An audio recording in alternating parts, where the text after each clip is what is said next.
ये मशवरे की मजलिस है, राजनीति का मजलिस नहीं है। मुसलमानों को मशवरे की जरूरत क्या है? क्यों इस मजलिस की जरूरत है? हम तो गांव-गांव जाकर आपसे मिल ही रहे हैं, फिर आपको इतना कष्ट देकर आपके गांव से, आपके शहर से वापस यहां क्यों बुलाया गया है? ये इसलिए कि आज अगर किसी कौम को सबसे ज्यादा मशवरे की जरूरत है तो वो देश का, बिहार का मुसलमान है। ये बात हम खुद से नहीं कह रहे, ये पैगंबर साहब ने आपको बताया।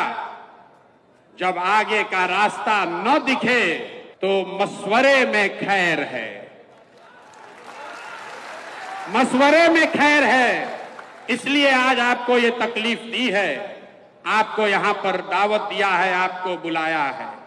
मुसलमानों को मशवरा इसलिए करना है कि आपके हदीस में पैगंबर साहब के हवाले से जो बात बताई गई कि मुसलमानों की ये जिम्मेवारी है अपने बच्चों के साथ इंसाफ करने की। और आज आपको मशवरे की जरूरत इसलिए है कि देश में आधे से ज्यादा मुसलमान चाहकर भी अपने बच्चों के साथ इंसाफ नहीं कर पा रहे हैं। आपके हदीस में बताया गया है अपने बच्चों की तालीम की, तरबियत की, पढ़ाई की, परवरिश की आप वो नहीं कर पा रहे। तो मशवरा इसलिए करना है कि इस व्यवस्था को कैसे सुधारा जाए ताकि मुसलमान होने के नाते आप अपने बच्चों के साथ इंसाफ कर सकें। ये मशवरे की जरूरत इसलिए है कि आपके कुरान की जो पहली आयत है, इकरा बिस्मे रब्बिल कल्लजी खलक, उसका पहला शब्द इकरा, जिसका मतलब है पढ़ो, जिसका मतलब है पढ़ो। और आज आप वो कौम बन गए हैं जो देश का सबसे अनपढ़ कौम है।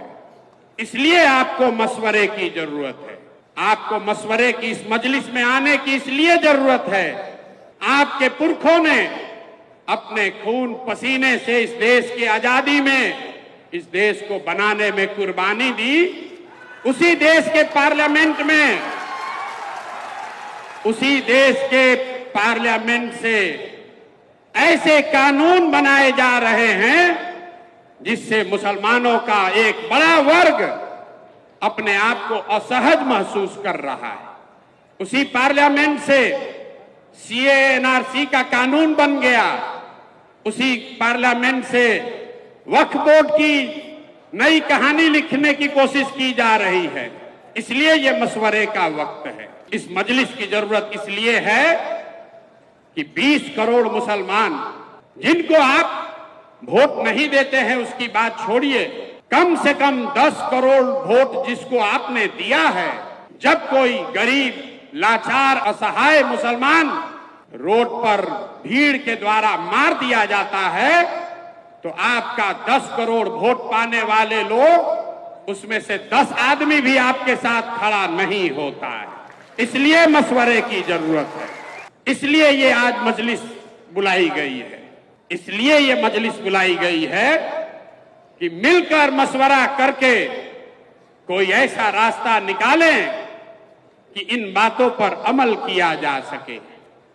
मैं प्रशांत किशोर आपका नेता नहीं हूं, मैं आपका रहनुमा न हूं, न होने का दावा करता हूं। जन सुराज कोई दल नहीं है, जन सुराज वो व्यवस्था है, वो सोच है कि इन सारे मशवरे के बाद जो चीज तय की जाए उसको ईमानदारी से जमीन पर अमल किया जा सके। इसलिए आज आपको बुलाया है।